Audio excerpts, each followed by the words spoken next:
ಹಿಂದೂ ರಾಷ್ಟ್ರ ಕಟ್ತೀವಿ ಅಂತಕ್ಕಂಥವ್ರು ಈ ದೇಶದ ಪ್ರಧಾನಿಗಳು ನಾನು ತಿನ್ನೋದಿಲ್ಲ, ತಿನ್ನೋವರೆಗೂ ಬಿಡೋದಿಲ್ಲ ಅಂತೇಳಿದರು. ಹಾಗಿದ್ರೆ ಈ ಟ್ರಸ್ಟಿಗಳನ್ನ ನೇಮಕ ಮಾಡಿದ್ರು ದೇಶದ ಪ್ರಧಾನಿಗಳು. ಇವ್ರು ತಿನ್ನಕ್ಕೆ ಬಿಟ್ರೆ ಅಥವಾ ಇವ್ರಿಗೆ ಪಾಲಿದೆ ಅಂತಕ್ಕಂಥದ್ದು ಜನತೆ ಕೇಳ್ತದೆ. ನಮ್ಮ ಧರ್ಮ ಅನ್ನೋದು ನಮ್ಮ ಭಾಳ ನಾವು ನಂಬಿಕೆ ಇತ್ತವರು, ದೇವರು ಅಂತಕ್ಕಂಥ ಭಾವನೆ ಇದ್ದವ್ರು. ಹಿಂದೂ ಧರ್ಮೀಯರಿಗೆ ಮನಸ್ಸಿಗೆ ಘಾಸಿಯಾಗಿದೆ. ಇವರಲ್ಲಿ ಪೂಜೆ ಮಾಡೋದು, ಟ್ರಸ್ಟಿಗಳನ್ನ ನೇಮಕ ಮಾಡೋದು, ದುಡ್ಡು ಹೊಡ್ಯಾಕೈತಾರಲ್ಲ ಅನ್ನುವಂಥ ಭಾವನೆ ಜನರಲ್ಲಿ ಬರ್ತಾಯಿದೆ. ಈ ಭಾವನೆಗೆ ಈ ದೇಶದ ಪ್ರಧಾನಿ ಹೇಳಬೇಕು, ಇದು ಹೆಂಗಾಯಿತು, ಏನಾಯಿತು, ತಮ್ಮ ಪಾಲೈತ್ಯ ಇಲ್ಲ ಅಂತಕ್ಕಂಥದ್ದು ಜನತೆಗೆ ಹೇಳಬೇಕು. ಜನತೆ ಭಾಳ ಗೊಂದಲದಲ್ಲಿದ್ದಾರೆ. ಏನಪ್ಪ ಅವ್ರು ಹಿಂದೂ ರಾಷ್ಟ್ರ ಕಟ್ತೀವಿ ಅನ್ನೋರು ಲೂಟಿ ಹೊಡೆದಾರಲ್ಲ, ರಾಮನ ಹೆಸರು ಮೇಲೆ ಅಧಿಕಾರಕ್ಕೆ ಬಂದವರೆಲ್ಲ ಲೂಟಿ ಹೊಡೆದಾರಲ್ಲ, ಇದಕ್ಕೆ ಯಾರು ಹೊಣೆಗಾರು ಅಂತಕ್ಕಂಥದ್ದು ಭಾರಿ ಜನರ ಭಾವನೆಗಳಿಗೆ ಧಕ್ಕೆ ಆಗೋದ್ರ ಜೊತೆಗೆ ಇಡೀ ಇಂಡಿಯಾದ ಎಲ್ಲ ಜನತೆ ಇದನ್ನು ಕಾತರದಿಂದ ನೋಡಿದರೆ ಈ ದೇಶದ ಪ್ರಧಾನಿ ಬಾಯಿ ಬಿಡ್ತಾಯಿಲ್ಲ. ಇವರು ಬಾಯಿ ಬಿಡದೇ ಇದ್ದರೆ ಜನರಿಗೆ ಭಾವನೆಗಳಿಗೆ ಎಲ್ಲೋ ಒಂದು ಕಡೆ ಏನಾಗಿದೆ, ಇದು ಯಾಕೆ ಬಾಯಿ ಬಿಡ್ತಿಲ್ಲ ಅಂತಕ್ಕಂಥದ್ದು ಜನರ ಭಾವನೆಯಲ್ಲಿ ಬಂದುಬಿಟ್ಟಿದೆ. ಭ್ರಷ್ಟಾಚಾರ ಅಲ್ಲ, ದರೋಡೆ. ಇದು ರಾಮನ ಹೆಸರು ಮೇಲೆ ದರೋಡೆ ನಡೀತಾ ಇದೆ, ದರೋಡೆ. ಅದನ್ನು ನೋಡ್ಕೋತ ಕಣ್ಣು ಮುಚ್ಕೊಂಡು ಕೂತಾರಲ್ಲ ನಮ್ಮ ದೇಶದ ಪ್ರಧಾನಿ. ಜೈ ರಾಮ್, ಶ್ರೀರಾಮ್ ಅಂತೇಳಿ ಘೋಷಣೆ ಕೂಡ್ತಕ್ಕಂಥ ಈ ದೇಶದ ಪ್ರಧಾನಿಗಳು ಈ ಎಲ್ಲ ಧರ್ಮೀಯರಿಗೆ ದೊಡ್ಡ ಘಾಸಿ ಆಗಿದೆ, ನೋವಾಗಿದೆ.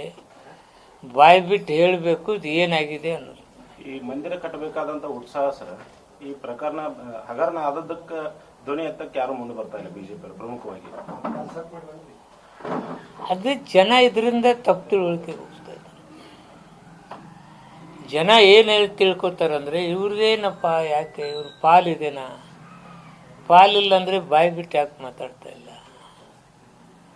ನಾವು ಹಿಂದೂ ರಾಷ್ಟ್ರ ಕಟ್ತೇವೆ, ರಾಮ ಮಂದಿರ ಕಟ್ತೇವೆ, ಈ ಸ್ಲೋಗನ್ ಮೇಲೇ ಅಧಿಕಾರಕ್ಕೆ ಬಂದಂಥವ್ರು ಮೋದಿ ಸಾಹೇಬ್ರೆ. ಏನಾಗಿದೆ ಅನ್ನೋ ಜನತೆಗೆ ಹೇಳಿ. ನಿಮ್ಮ ಮಾತಿನಿಂದ ಹೇಳಿದ್ರೆ ಜನತೆಗೊಂದು ಉತ್ತರ ಬಯಸ್ತಾರೆ. ದೇಶದ ಪ್ರಧಾನಿಗಳ ವಿಷಯದಾಗ ಏನು ಹೇಳ್ತಾರೆ ಅಂತೇಳಿ ಬಯಸ್ತಾ ಇದ್ದಾರೆ. ಇಂಥದ್ರಲ್ಲಿ ಬಾಯಿ ಬಿಡದೇ ಇದ್ದರೆ ಜನರಿಗೆ ಶಂಕೆ ಆಸ್ಪದ ಆಗುತ್ತೆ. ಈ ದೇಶದಲ್ಲಿ ಹಿಂದೂ ರಾಷ್ಟ್ರದ ಹೆಸರಿನಲ್ಲಿ BJPಗೆ ಸಪೋರ್ಟ್ ಮಾಡ್ಕೊಂಡು ಬಂದರು. ನಾಮಫಲಕ ಮಾತ್ರ RSS ಹಿಂದುತ್ವ, ಅದರ ಹಿಂದುಗಡೆ ಇರುವುದೆಲ್ಲ BJP. ಹಿಂದೂ ಧರ್ಮದ ಹೆಸರಿನಿಂದ ಜನರನ್ನ ದಾರಿ ತಪ್ಪಿಸಿ BJP ಅಧಿಕಾರ ತರೋದು. ಇವರಿಗೆ ಮತ್ತು ನೋಂದಣಿ ಇರಬೇಕು ಅಂತಕ್ಕಂಥದ್ದು ಒಂದು ರಾಷ್ಟ್ರೀಯ ಪಕ್ಷಕ್ಕೆ ಇವ್ರ ಸಪೋರ್ಟ್ ಇದೆ. ಟಿಕೆಟ್ ಕೊಡೋ ಹೊತ್ನಾಗ RSS ಅವ್ರನ್ನ ಕೇಳಿಕೊಡ್ತಾರೆ. ಅಷ್ಟು ದುಡ್ಡು ಕಲೆಕ್ಟ್ ಮಾಡ್ತೀರಿ, ನಿಮ್ಮ ನೋಂದಣಿ ಇಲ್ಲಾಂದರೆ ಬೇನಾಮಿ ಹೆಸರು ಮೇಲೆ ದುಡ್ಡು ಹೋದರೆ, ಜನರು ದುಡ್ಡು ಹೋದರೆ ನೀವು ಯಾವ ತಪ್ಪು ನೋಡಿ. ರಾಮ ಮಂದಿರ ದುಡ್ಡನ್ನೇ ಬಿಟ್ಟಿಲ್ಲ, ಇನ್ನು RSS ಹೆಸರು ದುಡ್ಡು ಏನೇನು ನಡೆದೈತೆ ಅನ್ನೋದು ಹೆಂಗೆ ಹೇಳೋದು. ಅವರು ಪ್ರಾಮಾಣಿಕರಿದ್ದರೆ ಅವ್ರಿಗೆ ತಾವು ಜನರ ಎದುರುಗಡೆ ನಾವು ಧರ್ಮದವರು, ಹಿಂದೂ ಧರ್ಮ ಕಟ್ಟವರು, ನಮ್ಮದು ವೈಟ್ ಪೇಪರ್ ಇದ್ದಂಗೆ, ನಾವು ಇಡೀ ಜನತೆಗೆ ನಾವು ರಿಜಿಸ್ಟ್ರೇಷನ್ ಮಾಡೋದ್ರ ಮೂಲಕ ನಮ್ಮ ಲೆಕ್ಕಚಕ್ಕವನ್ನು ಚುಕ್ಕವಾಗಿ ತೋರಿಸ್ತೇವೆ, ನಾವು ಎದಕ್ಕೆ ಬಳಸಿದ್ದೇವೆ, ಎದಕ್ಕೆ ಖರ್ಚು ಮಾಡ್ತೇವೆ, ಎದಕ್ಕೆ ಕೂಡಿಸ್ತೇವೆ ಅಂತಕ್ಕಂಥದ್ದನ್ನು ಅವ್ರು ಹೇಳಿದರೆ ಜನತೆ ಹೋಗ್ತಾರೆ. ಇಲ್ಲಿ ಹಿಂದೂ ಹೆಸರು ಮೇಲೆ ಕಲೆಕ್ಟ್ ಮಾಡಿದಾನ ಇಲೆಕ್ಷನ್ ಹೋಗ್ತಾ ಇದೆ ಅಂತಕ್ಕಂಥ ಭಾವನೆ ನಮ್ಮದು. ಒಂದು ರಾಷ್ಟ್ರೀಯ ಪಕ್ಷಕ್ಕೆ ಇನ್ನೊಂದು ರೂಟ್ ಕಂಡು ಹಿಡ್ಕೊಂಡು ಅಲ್ಲಿ ಹಣ ಅಲ್ಲಿ ಡೈವರ್ಟ್ ಆಗೋದು. ಆ ಹಣವನ್ನು ಪಕ್ಷ ಕಟ್ಟೋದಕ್ಕೆ ಉಪಯೋಗ ಮಾಡ್ಕೊಳ್ಳೋದು. ಹೆಸರು ಮಾತ್ರ ಹಿಂದುತ್ವ ಕಟ್ತೀವಿ ಅಂತೇಳಿ RSSದವ್ರು ಹೇಳೋದು. ಹಣ, ವೇಳೆ, ಟೈಮು, ಜನರನ್ನು ಗೊಂದಲಕ್ಕೆ ಎಬ್ಸೋದು, ಇದೆಲ್ಲ ಮಾಡುವಂಥ ಸಂಸ್ಥೆ ರಿಜಿಸ್ಟ್ರೇಷನ್ ಇರಬೇಕಂತ ಕೇಳಿದ್ರೆ ಏನು ತಪ್ಪಿದೆ? ಪೇಜಾವರ್ ಶ್ರೀಗಳು ಹೇಳಿದ್ರು ಸರ್ ಮೊನ್ನೆ, ಏನಂತ ರಿಜಿಸ್ಟ್ರೇಷನ್ ಮಾಡ್ಕೊಂಡ್ರೆ ಇಂಥ ಆರೋಪಗಳು ಬರೋದಿಲ್ಲ, ಮಾಡ್ಕೋಬೇಕು ಅಂತೇಳಿ. ತಂತವ್ರು ಅಜ್ಜರೇ ಹೇಳ್ಯಾರ, ಗುರುಗಳೇ ಹೇಳ್ಯಾರ ಅಂದರೆ ಇವ್ರಿಗಿನ್ನೂ ಅದು ಬಂದಿಲ್ಲ ಅಂದರೆ ಡಿಫೆಂಡ್ ಏನಂತ ಮಾಡ್ಕೋತಾರೆ? ನಾನಂತೂ ಕೇಳಿಲ್ಲಪ್ಪ. ಪ್ರಶ್ನೆ ಎತ್ತಿದವ್ರ ಮೇಲೆ ಮುಗಿಬಿಡ್ತಾರೆ ಸರ್. ಅವ್ರು ನಿಮ್ಮನ್ನು ಕೆಡುತ್ತೀವಿ, ನಿಮ್ಮನ್ನ ಇದು ಮಾಡ್ತೀವಿ.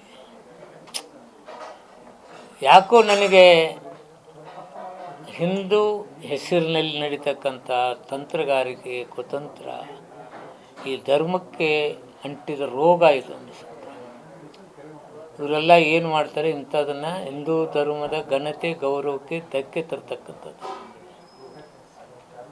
ಹಿಂದೂ ಧರ್ಮೀಯರು ನಾವೆಲ್ಲರೂ ಒಂದು ಅಂತಕ್ಕಂಥ ಅಡ್ಡಾಡೋರಿಗೆ ಇವರು ಮಾಡ್ತಕ್ಕಂಥ ಎಲ್ಲ ಕೆಲಸಗಳು ಮನುಷ್ಯನಿಗೆ ಹೇಸಿಗೆ ತರ್ತಕ್ಕಂಥದ್ದಾಗ್ತದೆ, ಬೇಸರ ತರ್ತಕ್ಕಂಥದ್ದು, ನಂಬಿಕೆ ಅರ್ಹರಲ್ಲ ಅಂತಕ್ಕಂಥದ್ದಾಗ್ತದೆ.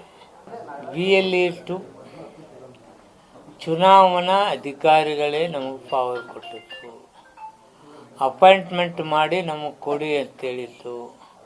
ಅವ್ರನ್ನೇ ನಾವು ಕೊಟ್ಟಿದ್ದೀವಿ, ಅವರು ಕೆಲಸ ಮಾಡ್ತದೆ. ಚುನಾವಣಾ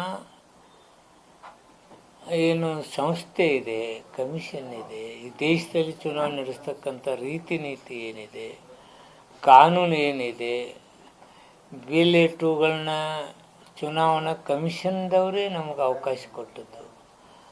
ಅವ್ರಿಗೆ ಅನತಿ ಅಂತಲೇ ನಾವು ನಡ್ಕೊಳ್ತಾ ಇದ್ದೀವಿ. ಇದರಲ್ಲಿ ಏನಿದೆ, ಯಾವುದೇ ಒಬ್ಬ ವ್ಯಕ್ತಿ ಮತದಾರನಿಗೆ ಅವನ ಹಕ್ಕದು, ತನಗೆ ಬೇಕಾದವನು ಆಯ್ಕೆ ಮಾಡ್ತಕ್ಕಂಥ ಒಂದು ಶಕ್ತಿ ಅಂಬೇಡ್ಕರ್ ಅವರು ಕೊಟ್ಟಿದ್ದಾರೆ. ಯಾರಾದರೂ ಆ ಮತದಾನದಿಂದ ವಂಚಿತರಾದರೆ ತನಗೆ ಬ್ಯಾಡಾದ ವ್ಯಕ್ತಿ ಇಲ್ಲಿ ಆಯ್ಕೆ ಆಗ್ತಾನೆ. ಇದರಿಂದ ಈ ಪ್ರಜಾಪ್ರಭುತ್ವ ವ್ಯವಸ್ಥೆಗೆ ಧಕ್ಕೆ ಬರುತ್ತೆ. ಪ್ರಜಾಪ್ರಭುತ್ವ ವ್ಯವಸ್ಥೆ ಧಕ್ಕೆ ಬರಬಾರ್ದು ಅನ್ನೋದನ್ನು ಗಮನದಾಗ ಇಟ್ಕೊಂಡು ನಾವು ಕೆಲಸ ಮಾಡ್ತೀವಿ. ನಮ್ಮದೇನು ತಪ್ಪಿದೆ? ಯಾವುದೇ ಒಬ್ಬ ವ್ಯಕ್ತಿನೂ ತನ್ನ ಮತದಾನದ ಹಕ್ಕನ್ನು ಕಳ್ಕೋಬಾರ್ದು. ಅವ್ನು ಕಳ್ಕೊಂಡಪ್ಪ ಅಂದ್ರೆ ತನಗಾಗ್ಲಾರ್ದ ಅವನೊಬ್ಬ ಆಯ್ಕೆಯಾಗಿ ಬರ್ತಾನೆ. ಇದಿಡೀ ವ್ಯವಸ್ಥೆಗೆ ಒಂದು ಕಳಂಕ ತರ್ತಕ್ಕಂಥ, ಅಂಥ ಕಳಂಕ ಬರಬಾರ್ದು ಅಂತೇಳಿ ನಾವು ಮಾಡಿದ್ರೆ ತಪ್ಪನ. ಪಶ್ಚಿಮ ಬಂಗಾಳದಲ್ಲಿ ಎಷ್ಟು ಲಕ್ಷ ಮತದಾರರು ಹೋದರು? 90 ಲಕ್ಷ ಐ ಥಿಂಕ್. ಅಷ್ಟು ಮತದಾರರು ಅವ್ರ ವಂಚನೆಗಾದರೆ, ಅವ್ರ ಹಕ್ಕಿಗೆ ಬಾಧ್ಯತೆ ಬಂದರೆ ಪ್ರಜಾಪ್ರಭುತ್ವ ವ್ಯವಸ್ಥೆಗೆ ಧಕ್ಕೆ ಅಲ್ಲೇನು? ಅಲ್ಲಿ ಮಾಡಿದಂಗೆ ಇಲ್ಲಿ ಮಾಡಕ್ಕೆ ತಯಾರಿ ನಡೀತಾರೆ. ಅಲ್ಲಿ ಮಾಡೋಕ್ಕೆ ನಾವು ಅವಕಾಶ ಕೊಡೋದಿಲ್ಲ. ಎಲ್ಲ ಮತದಾರನಿಗೆ ಪ್ರಜಾಪ್ರಭುತ್ವ ವ್ಯವಸ್ಥೆಯಲ್ಲಿ ಕೊಟ್ಟಂಥ ಹಕ್ಕನ್ನು ಉಳಿಸ್ತಕ್ಕಂಥ ಕೆಲಸ ಮಾಡ್ತೀವಿ.